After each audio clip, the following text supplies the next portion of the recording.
Hello guys, I am Preka Sudha Singh and welcome you all to my channel. So आज हम पढ़ने वाले हैं क्लास 10th का chapter 2, a long walk to freedom. Yes, picture देखिए और पहचानिए कौन है ये। आई होप आप सबने पहचान लिया होगा, ये है नेल्सन मंडेला जी। यस, कुछ और पिक्चर्स यहाँ पर मैंने आपके लिए पेस्ट की हैं जिनसे आप थोड़ा थोड़ा आइडिया ले सकते हैं कि यहाँ इस चैप्टर में आप क्या कुछ पढ़ने वाले हैं।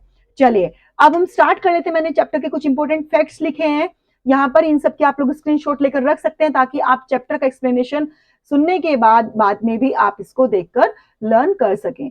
राइट, चैप्टर जो है ये एक ऑटोबायोग्राफी है नेल्सन मंडेला जी की, उससे लिया हुआ एक एक्सट्रैक्ट है, मतलब पूरी ऑटोबायोग्राफी नहीं बल्कि उससे लिया हुआ एक छोटा सा पार्ट है। नेल्सन मंडेला जी का जन्म जो था वो हुआ था 18 जुलाई 1918 को। जो कि नेल्सन मंडेला जी कौन थे? जो कि पहली बार प्रेसिडेंट बने थे साउथ अफ्रीका के। कैसे प्रेसिडेंट? First black president. याद रखने वाली बात है कि फर्स्ट ब्लैक प्रेसिडेंट थे वो साउथ अफ्रीका के। चैप्टर स्टार्ट होता है एक इनॉग्रल सेरेमनी से, एक शपथ ग्रहण सेरेमनी से, जहां पर आज नेल्सन मंडेला जी अपनी शपथ लेने वाले हैं प्रेसिडेंट के रूप में। और ये कौन सा दिन था? 10 मई 1994 था। डेट आपको याद रखने, कई बार 1 मार्क में पूछ लेता है। राइट, जहां पर कि पूरा राष्ट्र, पूरा नेशन और साथ में इंटरनेशनल लीडर्स आए हुए थे आज इस विक्ट्री को, आज इस विजय को गले लगाने के लिए। आज की जो ये विजय थी, आज की जो ये विक्ट्री थी, बिल्कुल नई थी और फेयरली इलेक्टेड गवर्नमेंट थी। फेयरली इलेक्टेड क्यों कहा? क्योंकि आज के पहले वहां पर क्या था, सारी जो व्हाइट सुप्रीमेसी थी उसकी पूरी हैंड होल्डिंग थी। ब्लैक लोगों को आज से पहले वहां पर ये सारे राइट्स नहीं दिए गए थे। पहली बार कोई ब्लैक प्रेसिडेंट चुनकर आया था और वो भी बहुत फेयर तरीके से गवर्नमेंट बनकर आई थी, तो इसलिए इसको कहा है फेयरली इलेक्टेड गवर्नमेंट।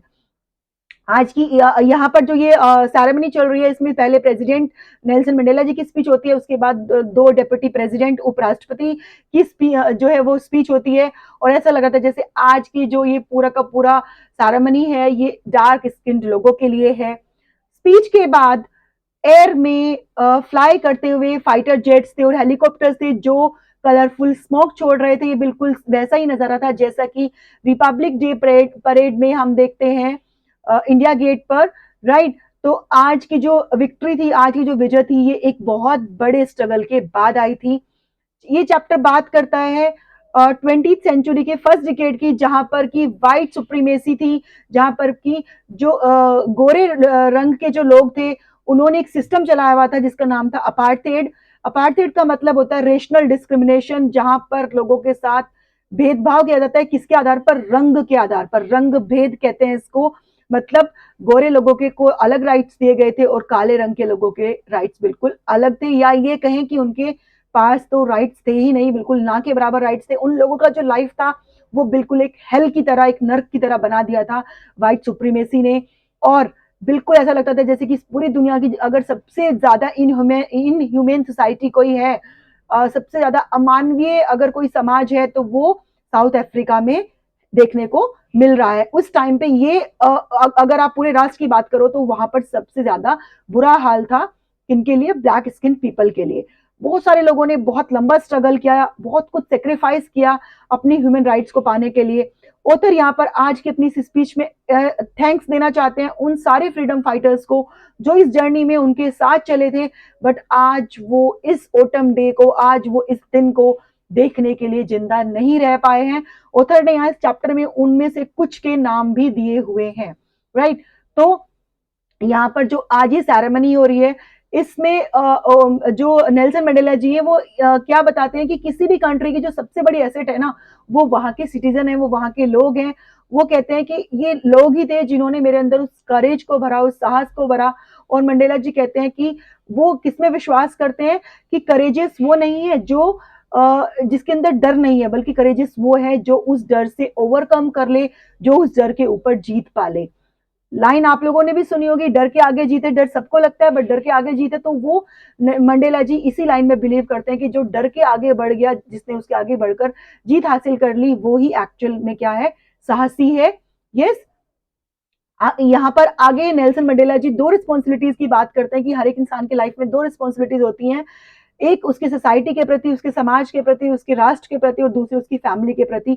और यहाँ पर मंडेला जी बताते हैं कि कैसे उन्होंने अपने नेशन के लिए, अपनी सोसाइटी के लिए, अपनी जो फैमिली के प्रति उनकी जो ड्यूटीज थी उनको कहीं ना कहीं नेग्लेक्ट किया था। क्यों नेग्लेक्ट किया था। एक टाइम ऐसा आ गया था जब वो फाइट कर रहे थे उस फ्रीडम के लिए, जब उन्हें अपना घर तक छोड़ना पड़ा था। वो 30 ईयर्स तक, याद रखना है आपको, 30 ईयर्स तक जेल में रहकर आए थे। नोबडी कैन इमेजिन कि 30 ईयर्स तक कोई बंदा जेल में रह के भी अपनी उस सक्सेस के बारे में हर दिन सोचता होगा, और आज एक्चुअली वो उसके सामने थी। He became a man of people when he realize. Mandela ji कहते हैं कि जब उन्हें रियलाइज हुआ, जब उनके दिमाग में ये आइडिया आया कि फ्रीडम उनके और उनके जैसे दूसरे लोगों के लिए एक भ्रम था, तब वो लोगों के क्या बन गए थे, मैन बन गए थे, अ मैन ऑफ पीपल बन गए थे। तब उन्होंने अफ्रीकन नेशनल कांग्रेस को ज्वाइन किया था, और वो अपने राइट्स के लिए तब से लेकर आज इस दिन तक लड़ते रहे, जब तक कि उन्हें सारे राइट्स ब्लैक लोगों के लिए नहीं मिल गए। लास्ट में जो मंडेला जी बताते हैं कि उनके अकॉर्डिंग जो ऑपरेसर है वो भी उतना ही प्रिजनर, उतना ही बड़ा प्रिजनर है जितना कि बड़ा ओप्रेस्ड है। ओप्रेसर कौन है? जो कैद करता है किसी को, और ओप्रेस्ड कौन है? जिसको कैदी बनाया जाता है। अब आपको लगेगा कि भाई जो कैद कर रहा है वो कैसे कैदी हुआ।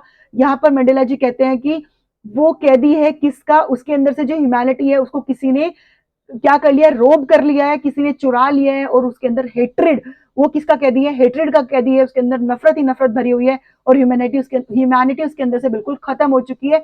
तो इसलिए यहाँ पर मंडेला जी कैदी को भी उतना ही, जो कैदी है जिसको कैद किया गया है, अगर वो आजाद नहीं है तो जो कैद करने वाला है वो भी आजाद नहीं है, ऐसा मानते हैं। राइट गाइज, यहाँ पर मैंने इसकी हिंदी समरी भी पीडीएफ में लगाई हुई है। आप लोग यहाँ से स्क्रीनशॉट ले सकते हैं, बाद में आप लोग इसको समझ सकते हैं। यहाँ पर चैप्टर एंड होता है। आगे मेरी नेक्स्ट वीडियोस के लिए बने रहिए मेरे चैनल के साथ। Till then keep smiling, keep learning, bye bye.